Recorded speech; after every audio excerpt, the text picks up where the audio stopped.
할렐루야. 오늘 함께 은혜 받으실 하나님의 말씀을 제가 봉독하겠습니다. 신약성경 마태복음 5장 1절로 12절. 예수께서 무리를 보시고 산에 올라가 앉으시니 제자들이 나온지라 입을 열어 가르쳐 이르시되 심령이 가난한 자는 복이 있나니 천국이 그들의 것이며 애통하는 자는 복이 있나니 그들이 위로를 받을 것이며 온유한 자는 복이 있나니 그들이 땅을 기업으로 받을 것이며 의에 줄이고 목마른 자는 복이 있나니 그들이 배부를 것이며 긍휼히 여기는 자는 복이 있나니 그들이 긍휼히 여김을 받을 것이며 마음이 청결한 자는 복이 있나니 그들이 하나님을 볼 것이며 화평하게 하는 자는 복이 있나니 그들이 하나님의 아들이라 일컬음을 받을 것이며 의를 위하여 박해를 받은 자는 복이 있나니 천국이 그들의 것임이라. 나로 말미암아 너희를 욕하고 박해하고 거짓으로 너희를 거슬러 모든 악한 말을 할 때에는 너희에게 복이 있나니 기뻐하고 즐거워하라. 하늘에서 너희의 상이 큼이라. 너희 전에 있던 선지자들도 이같이 박해하였느니라. 아멘. 오늘 주신 말씀으로 복이 있도다 화평케 하는 자여라는 제목으로 말씀을 나누고자 합니다. 최근에 저희들은 온갖 뉴스를 통해서 도로 위에서 교통사고 난 많은 보도를 접합니다. 그때 그 교통사고의 보도에는 두 단어가 사용이 되는데요. 여러분들 이 두 단어의 의미를 아십니까? 충돌과 추돌. 동그라미 하나 있고 없고 차이인데요. 그 의미는 달라요. 충돌이라 하면 서로 다른 방향으로 가다가 부딪힌 것을 충돌이라 하고요. 추돌이라 하는 것은 같은 방향으로 가는데 앞에 있는 차를 뒤에 차가 부딪힐 때 추돌이라고 해요. 한 해 교통사고로 죽는 사람이 전쟁으로 죽는 사람보다 훨씬 더 많은 이 시대를 우리가 살아가고 있어요. 여러분, 어떤 모임에서 서로 삐그덕거릴 때 갈등을 겪는다는 표현을 쓰죠. 갈등이라는 것이 무슨 뜻인 줄 아세요? 갈이라는 것은 칡는 쿨 있죠? 그 칡갈자를 써요. 등은요, 등나무 등자를 써요. 칡는 쿨과 등나무 능쿨은 나무를 타고 올라갈 때에 방향이 서로 정반대 방향으로 올라갑니다. 그래서 한 나무 밑에 칡과 등나무가 같이 만난다. 그러면 한쪽은 오른쪽으로 가려고 하고 한쪽은 왼쪽으로 가려고 하니까 어떻게 되겠어요? 이런 관계를 갈등, 칡과 등나무, 거기에서 갈등이라는 말이 나왔습니다. 도로 위에서도 자동차의 충돌과 추돌 사고가 자주 발생하고 칡과 등나무, 능쿨이 엉키는 것과 같은 수많은 갈등과 다툼과 분열들이 이 세상에 일어나고 있어요. 전쟁의 소식, 난리의 소식, 이 지구상에 하루도 평안한 날이 없는 것 같아요. 참된 평안을 잃어버린 이 시대를 향하여 예수님께서는 제자들에게 이렇게 말씀하시죠. 화평케 하는 자가 복이 있다라고 말씀하십니다. 화평케 하는 자. 화평이라는 뜻이 무엇일까요? 화평은 히브리 말로 샬롬이라고 해요. 샬롬. 많이 들어보셨죠? 샬롬. 샬롬이라고 하는 말의 뜻은 평화 또는 화평이라는 뜻입니다. 누구나 다 풍랑이 없이 평안한 삶을 살아가기를 기대하지만 어디 그게 그렇습니까? 그렇지 못할 때가 많죠. 이 세상에는 진정한 샬롬, 진정한 평안은 찾아보기가 어려운 때를 우리가 살아가고 있습니다. 왜 우리의 삶 가운데 이런 진정한 평화가 사라지고 없을까? 그것은 우리의 진정한 평안을 깨뜨리는 어떤 존재가 있기 때문입니다. 행복의 꽃이 피고 사랑의 꽃이 피려고 하는 그 포도원을 흐는 작은 여우와 같은 존재가 있다는 말이죠. 이 말은 어디서 나왔느냐면 솔로몬 왕이 술람미 여인과 사랑을 나눌 때 아가서 2장 15절에서 이렇게 말했어요. 우리를 위하여 여우 곧 포도원을 흐는 작은 여우를 잡으라. 우리의 포도원에 꽃이 피었다. 아름답게 꽃이 피고 포도가 맺히려 하는데 여우가 들어와서 온 포도원을 난장판을 만들어 보면 안 되니까 그 작은 여우를 잡아내야 한다. 이렇게 이야기한 것이죠. 포도원을 하는 작은 여우는 무엇을 말할까요? 우리의 죄입니다. 작은 여우가 포도원 안에 있는 한 포도가 온전할 수 없는 것처럼 하나님 앞에 용서받지 못한 죄를 가지고 있는 한 우리에게는 진정한 샬롬, 평화가 오지 못한다 하는 이야기입니다. 죄의 문제를 해결하기 전까지는 우리는 평화를 누릴 수가 없어요. 어떻게 이 지구상에 죄가 들어오게 되어졌나요? 이미 창세기를 보면 우리가 잘 알지 않아요? 하나님께서 흙과 흙으로 사람을 만드셨어요. 아담과 하와를 지으시고 코에 생기를 불어넣으셨어요. 하나님의 형상을 따라 지음받은 인간들의 모습을 보시고 우리 하나님께서는 심히 좋았더라 기뻐하셨어요. 하나님께서는 두 사람을 에덴 동산에다가 두시면서 이렇게 말씀하셨습니다. 너희들은 이 동산에 있는 모든 나무의 열매는 네가 마음대로 먹어라. 그러나 단 한 가지 선악을 알게 하는 나무 열매는 먹지 말라. 네가 먹으면 반드시 죽으리라고 말씀하셨어요. 아담과 하와에게 부족한 것이 있었나요? 에덴 동산의 수많은 과실들을 그냥 마음껏 먹을 수 있었지만 하나님께서 딱 한 가지 금하신 선악을 알게 하는 나무 열매, 여기에 대한 감사가 사라지는 그 마음의 틈을 이용해서 마귀가 하와에게 접근하죠. 뱀의 꾀임에 빠져서 아담과 하와는 하나님께서 명하신 그 금단의 열매, 선악과 열매를 따먹습니다.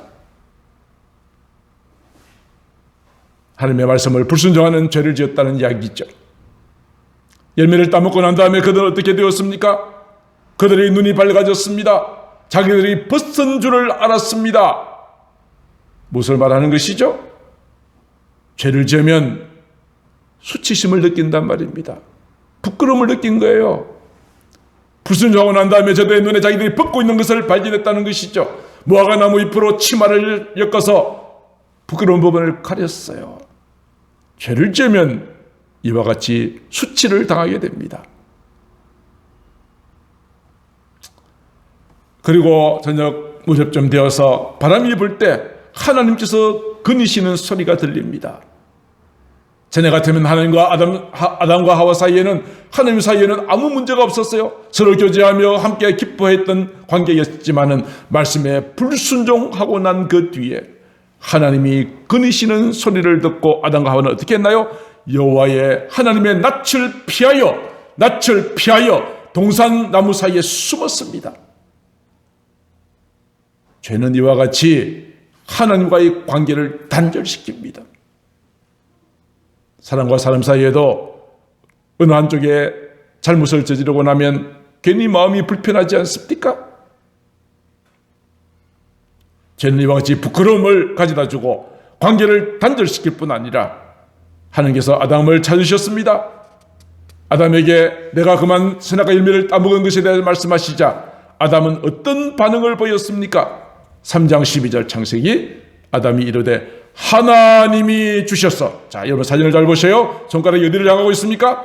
하나님이 주셨어. 나와 함께 있게 한 저 여자가 내게 주물어 먹었습니다. 오늘 자기의 책임을 하나님에게 그리고 아내에게 전가시키는 비겁한 남편의 모습을 우리는 봅니다. 그뿐입니까? 아담과 하와가 죄를 지음으로 말미암아 땅이 저주를 받습니다. 가시덤불과 응응피를 내었습니다. 그리고 그들은 에덴 동산에서 쫓겨나게 됩니다. 죄는 이와 같습니다. 부끄러움을 당합니다. 그리고 무엇이죠? 부끄러움을 당할 뿐 아니라 또 자기의 책임을 남에게 전가시키고, 이러한 죄는 죄를 낳고 죄를 감추기 위해서 더 큰 죄를 짓는 이러한 일의 악순환이 일어나게 되는 것이죠. 이 죄의 문제를 해결하지 않고서는 진정한 평화가 없다는 것을 다시 한번 강조를 드립니다. 이러한 죄가 아담과 하와에게만 끝났나요? 아니잖아요. 에덴 동산에서 쫓겨난 아담과 하와가 아들을 낳았어요. 가인과 아벨을 낳았어요. 그런데 자기 집안에 형 가인이 동생 아벨을 쳐 죽이는 인류 최초의 살인이 일어나게 된 것이죠. 에덴의 축복을 빼앗기고 가족 간의 갈등, 가족 간의 살인 사건이 일어나게 되어진 가장 첫 번째 첫 단추가 무엇이었습니까? 죄라는 것 아닙니까? 하나님의 말씀에 불순종한 죄가 이와 같이 하나님과의 관계를 단절시키고 부부 관계를 단절시키고 이웃과의 관계를 단절시키고 있습니다. 오늘날 과학기술은 굉장히 많이 발달되었습니다만 사람들의 심령은 더욱더 악해지고 있습니다. 하나님을 대적하고 있습니다. 사랑하는 성도 여러분들이여, 이제 우리의 심령에, 우리의 가정에, 우리의 교회에, 직장과 사업장에 이 나라와 이 민족에 진정한 평화가 임하기 시기를 간절히 바라신다면 저와 여러분들의 죄를 아버지 하나님 앞에 내어놓고 나라와 민족의 모든 죄를 아버지 하나님 앞에 자복하고 주여 우리의 죄를 용서해달라고 간절하게 부르짖고 또 부르짖는 저와 여러분들 다 되시기를 주의 이름으로 축복합니다. 예수님께서 공생애를 시작하시면서 첫 번째로 외치셨던 메시지가 무엇이었습니까? 회개하라! 천국이 가까이 왔느니라. 회개할 때 여러분의 가정에 천국이 임합니다. 죄를 회개하고 용서받을 때 여러분의 마음 가운데 진정한 평화, 화평이 찾아오게 되는 것입니다. 회개하라고 하는 설교, 여러분들의 마음이 불편하실지 모르겠으나 여러분의 가정에, 여러분의 심령에 이 나라와 민족에 진정한 평화가 오고 천국이 임하기 위해서는 우리의 모든 죄를 철저하게 회개해야만 합니다. 그렇지 않고서는 이 땅의 평화는 오지 않아요. 나라의 법을 아무리 엄하게 세우고 경찰을 많이 이렇게 뽑고 아무리 좋은 제도를 만들고 교육을 시킨다고 평화가 오는 것이 아닙니다. 가장 근본적인 첫 단추, 여러분의 모든 죄를 회개하는 자리에 나아갈 때 이 모든 것들이 가능하게 되는 것입니다. 다음 내용으로 가기 전에 주여 우리의 죄를 찬양을 함께 부르도록 하겠습니다.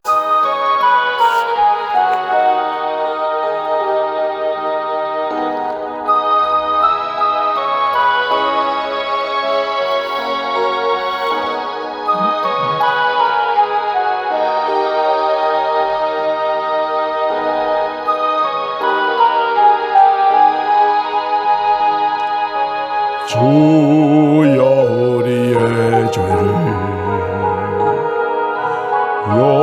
용서하여 주소서. 지난 날의 잘못을 사하여 주옵소서. 주여 우리의 죄를 용서하여 주소서. 지난 날의 잘못을 사하여 주옵소서. 주여 주여 나의 죄를 위하여 주여 주여 십자가를 지셨네. 주님 가신 그 길을 나도 걸어야 하네. 주님 가신 그 길을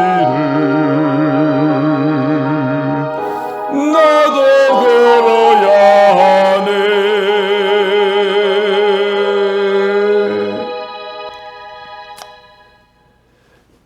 사랑하는 성도 여러분, 우리의 모든 죄는 우리를 결박하고 우리 마음에 있는 모든 평안을 다 빼앗아가 버립니다.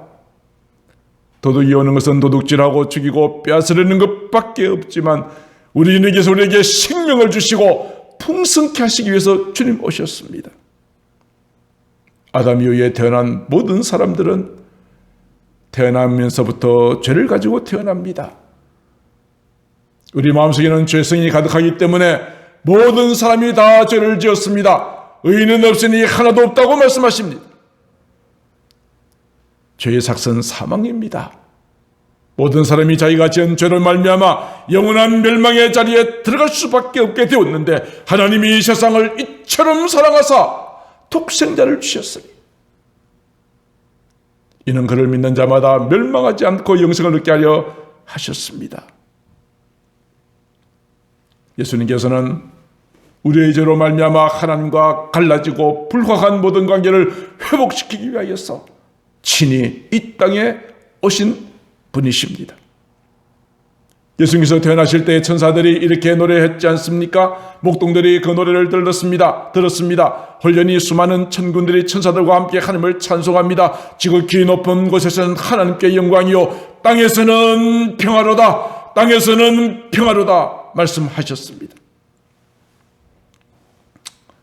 예수님께서 이 땅에 오신 목적, 하나님과 불화하여졌던 죄로 인하여 끊어졌던 모든 관계를 회복하시고 화목케 하기 위해서 이 땅에 오셨습니다.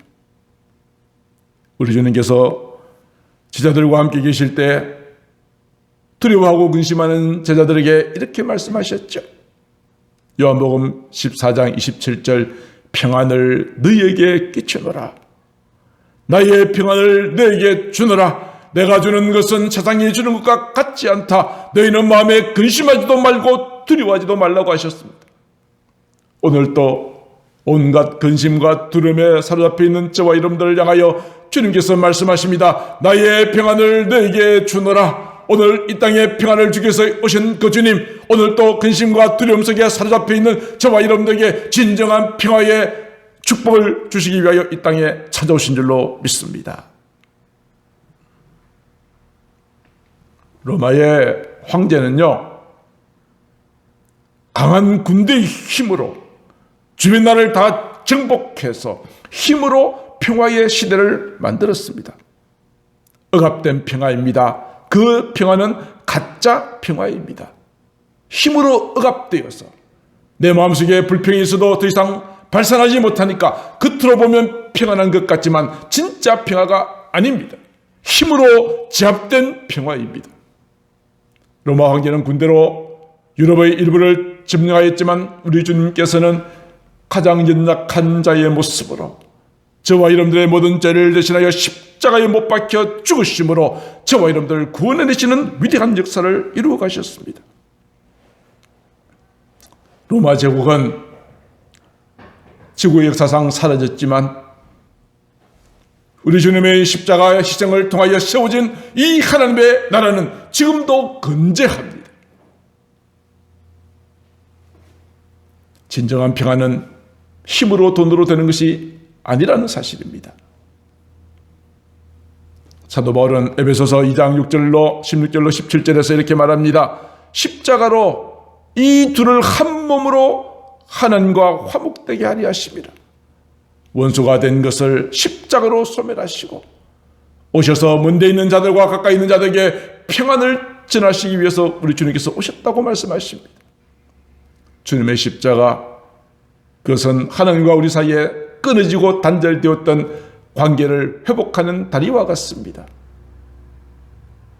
내가 곧 길이요 진리요 생명이니 나로 말미암지 않고는 아버지께로 올 자가 없다고 말씀하셨습니다. 오직 십자가를 통하여서만 아버지께 나아갈 수가 있게 된다는 말씀이십니다. 그 십자가가 하나님과 우리 사이에 죄로 단절되었던 모든 관계를 화목하게 하시고 하나 되게 만드시는 하나님의 놀라운 지혜요 섭리였던 것입니다.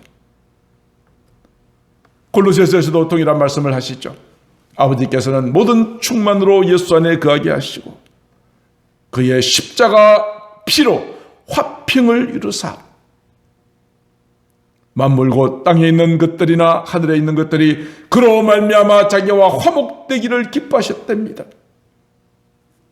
죄를 짓고 떠난 것은 우리 인간인데 하나님께서 그 아들을 보내셔서 십자가 못 박혀 죽게 하심으로 다시 화목한 관계를 회복시키셨다.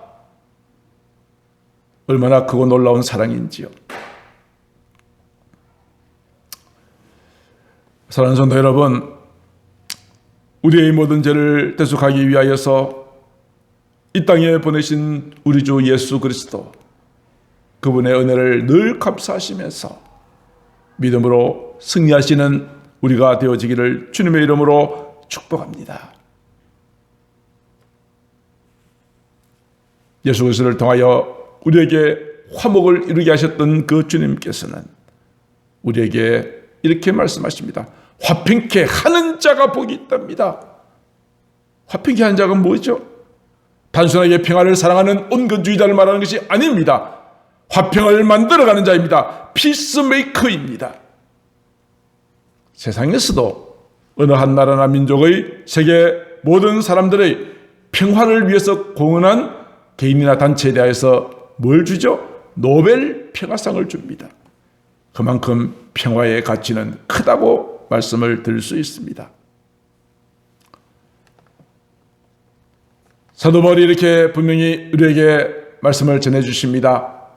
모든 것이 하나님께로서 났으며 그가 그리스도로 말미암아 우리를 자기와 화목하게 하시고 그리스도를 통해서 화목하게 하시고 난 다음에 또 우리에게 무엇을 주셨어요? 화목하게 하는 직분을 주셨다는 겁니다. 우리에게 주신 직분이 뭐라고요? 화목하게 하는 직분입니다. 가는 곳마다 분쟁을 일으키고 당을 짓고 시끄럽게 싸우고 하는 그런 직분이 아닙니다.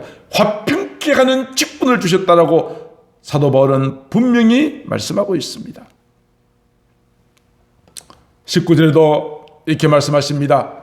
하나님께서 그리스도 안에 계시사 세상을 자기와 화목하게 하시며 그들의 죄를 그들에게 돌리지 아니하시고 화목하게 하는 말씀을 우리에게 부탁하셨다. 둘 합하면 무엇이죠? 화목케 하는 직분, 화목케 하는 말씀, 이 두 가지를 우리에게 주시고 부탁하셨다는 것입니다. 화목하게 하는 직분, 어떻게 하면 화목하게 만들 수 있을까요? 어떻게 하면 피스메이커가 될 수 있을까요? 화평케 하는 자가 될 수 있겠냐고요. 어떻게 하면 될까요? 구체적으로 내게 주신 그 화목케 하는 직분을 어떻게 감당할 수 있을까요? 좀 고민을 해봐야 되지 않을까요?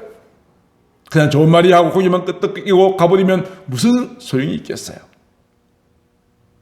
가는 곳마다 분쟁이 있는 곳에 일치와 화합을 만들어가는 여러분들 때문에 그 공동체가 정말 신명나고 정말 즐겁고 행복한 공동체가 되어지기 위해서 우리가 화목케 하는 직분을 감당하기 위한 몇 가지 팁만 말씀을 드리고 말씀을 마치려고 해요. 첫 번째로는 원수를 사랑하는 것입니다. 사랑하라입니다. 나를 사랑하는 사람을 사랑하는 것은 믿지 않는 사람들도 하지요. 그러나 주님은 말씀하십니다. 너희 원수도 사랑하래요. 너를 박해한 자를 위해서도 축복하며 기도하래요. 쉬운 일은 아니죠. 우리는 이미 주님께로부터 얼마나 많은 사랑을 받은 자들입니까? 1만 달란트 탕감받은 자가 100데나리온 빚진 자를 용서하지 못할 때 책망을 들었던 것처럼 우리는 하나님으로부터 놀라운 사랑과 은혜를 입은 자로서 우리의 이웃들을 향하여 아름다운 사랑을 베풀어주는 것은 마땅하다 할 것입니다. 화평케 하기 위해서는 사랑의 마음이 없으면 화평케 되어지지가 않습니다. 사랑의 마음이 있으면 모든 것이 자연스럽고 진심에서 우러나오는 화평이 이루어지게 되는 것이죠. 또 무엇이 있습니까? 용서하라입니다. 사랑하면 용서할 수 있습니다. 사랑하지 않으면 용서가 안 됩니다. 말로는 용서한다 하지만 내 마음속에는 여전히 엉어리가 남아있고 분노가 남아있게 되는 것이죠. 얼마만큼 용서해줘야 될까요? 마태복음 18장에 보면 베드로가 질문하죠. 예수님, 내가 몇 번이나 용서해주면 되겠습니까? 한 7번쯤 하면 되겠습니까? 예수님께서 뭐라고 대답하셨습니까? 아니다. 7번뿐 하는 것이 아니라 7번을 70번까지라도 할지니라 용서하라고 말씀하시는 것이죠. 용서하지 않고 분노를 품고 있으면요, 내 몸이 병듭니다. 내 영혼이 병드는 것입니다. 내가 살기 위해서라도 용서를 통해서 모든 미움과 분노를 털어내셔야 합니다. 여러분을 위해서라도 용서하십시오. 도무지 저 인간 용서하지 못할 사람이라고 생각된다 할지라도 여러분 자신이 살기 위하여 용서의 은혜를 그들에게 베풀어 주어야 합니다. 화목의 직분을 감당하려면 사랑하라, 용서하라였죠. 골로새서 3장 13절에도 이 두 가지를 동시에 말하고 있습니다. 누가 누구에게 불만이 있거든 서로 용납하여 피차 용서하되, 서로 용납하고 피차 용서하라는 것이죠. 주께서 너희를 용서하신 것 같이 너희도 그리하고 이 모든 것들 위에 사랑을 더하라 말씀하십니다. 사랑을 더하라는 것입니다. 용서와 사랑, 이것이 화목하게 하는 직분을 수행함에 있어서 필수적으로 갖춰야 될 부분이라고 하겠습니다. 사랑하는 성도 여러분, 하나님께서는 우리를 심판자로 세우지 않으셨다는 사실을 기억하셔야 해요. 하나님 우리를 심판자로 세우지 않으셨습니다. 우리를 사랑하라고 우리를 보내셨고 그들을 위하여 기도하라고 보내셨습니다. 긍휼히 여기는 마음으로 사랑하고 용서하는 저와 여러분들 다 되시기를 주님의 이름으로 축복합니다. 그래야 진정한 화평케 하는 직분을 감당하는 자가 될 수 있는 것입니다. 이제는 조금 더 나아가서 적극적으로 해야 될 일이 있습니다. 사랑하고 용서하는 것이 그냥 좀 소극적인 의미라면 적극적으로 다른 사람들 앞에 가서 선한 일을 도모하는 것입니다. 선한 일을 하는 것입니다.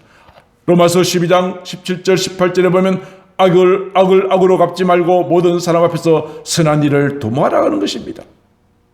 내가 먼저 가서 선한 일을 도모하고 사랑의 손을 먼저 내미는 것이 필요하다는 이야기죠. 18절에도 말씀합니다. 할 수 있거든 너희로서는 모든 사람과 더불어 화목하라. 화목하라. 계속하여 로마서 14장 19절에는 이렇게 말합니다. 그러므로 우리가 화평하는 일과 서로 덕을 세우는 일에 힘써야 한다. 내가 하는 일이 다른 사람들에게 덕이 되는지 오히려 시험에 들게 만들고 해가 되는지를 잘 생각하셔야 돼요. 화평케 하고 덕을 세우는 일에 힘을 써라.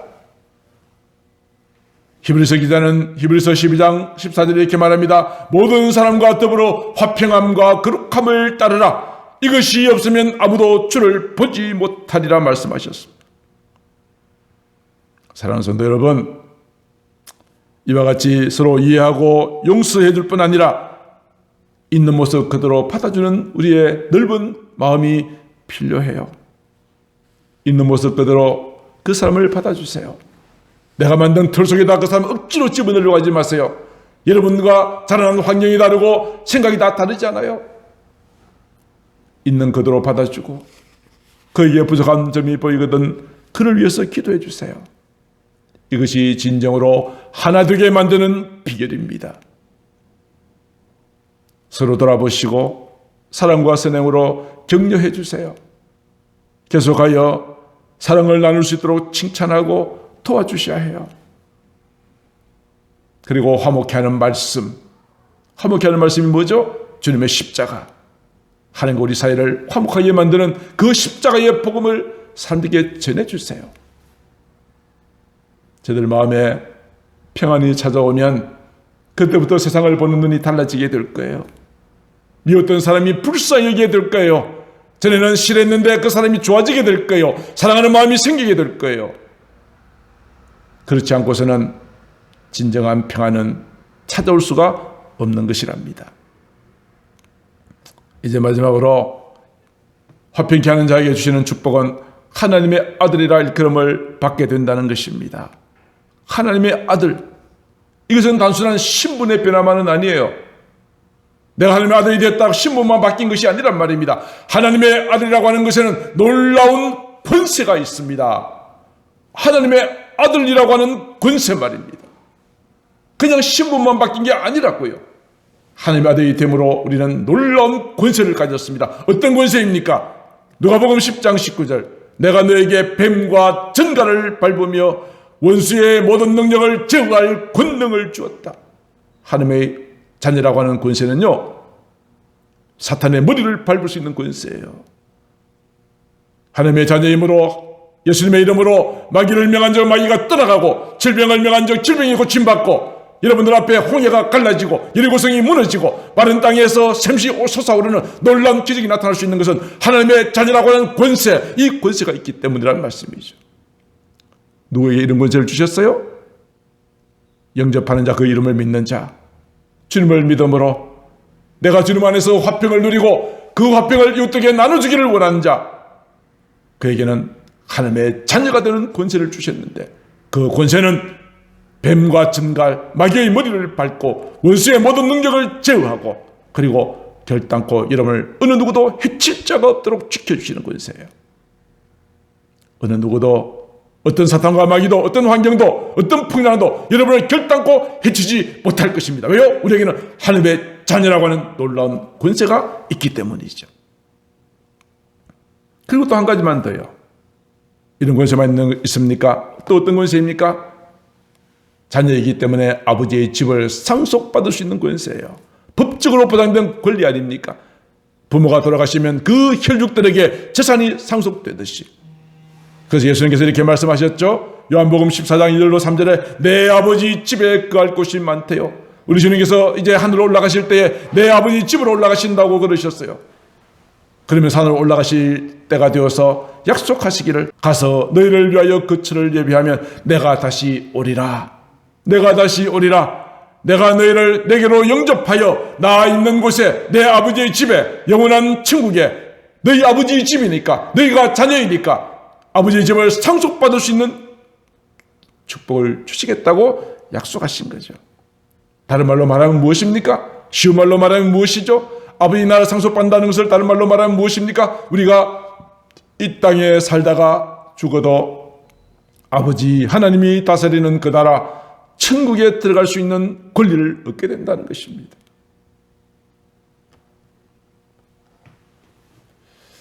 사도 요한은 요한계시록 21장 7절에 이기는 자는 이것들을 상속으로 받는데요.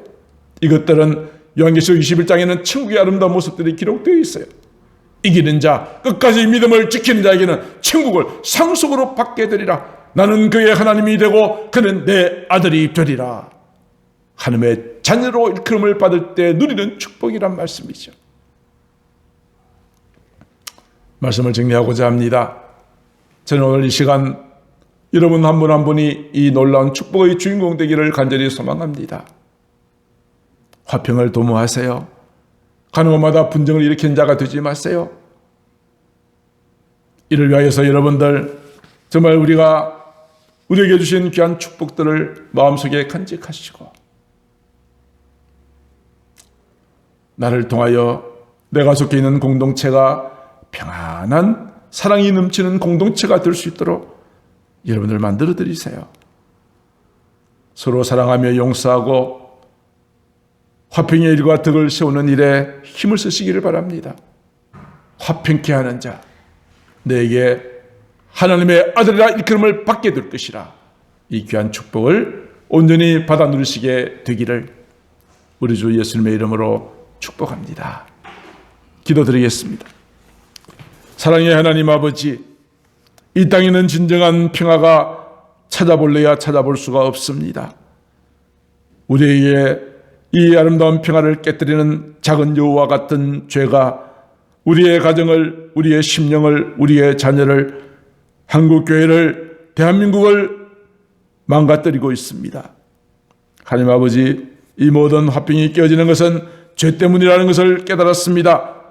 죄가 있으면 하나님과의 관계가 멀어지게 되고 사람과 사람 사이의 모든 관계가 멀어지게 되어서 진정한 하나됨을 만들지 못하게 되어질 것입니다. 사랑하는 하나님 아버지, 죄 때문에 영원히 죽을 수밖에 없는 저희들을 위하여 우리 주님께서 이 땅에 오셨고, 땅에서는 평화로다. 힘이 아니라, 전쟁이 아니라, 칼이 아니라 주님의 십자가 희생과 사랑으로 우리를 진정으로 하나님과 화목되게 하신 주님이시여, 또한 오늘 우리에게도 화목하게 하는 직분을 주시고 화목케 하는 말씀을 또한 허락하여 주셨습니다. 이 놀라운 은혜와 축복을 주님 앞에 늘 감사하면서 믿음으로 승리하는 저희들 되게 하여 주시옵소서. 서로 사랑하게 하옵소서. 용서할 마음을 주시옵소서. 화평과 덕을 세우는 일에 힘쓰게 하여 주시옵소서. 그리하여서 하나님의 아들로서 천국의 그 기쁨과 이 땅에서 마귀의 모든 권세를 제할 수 있는 능력과 이 모든 것들을 누리며 살아갈 수 있는 저희들이 되게 하옵소서.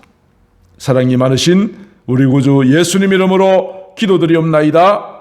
아멘.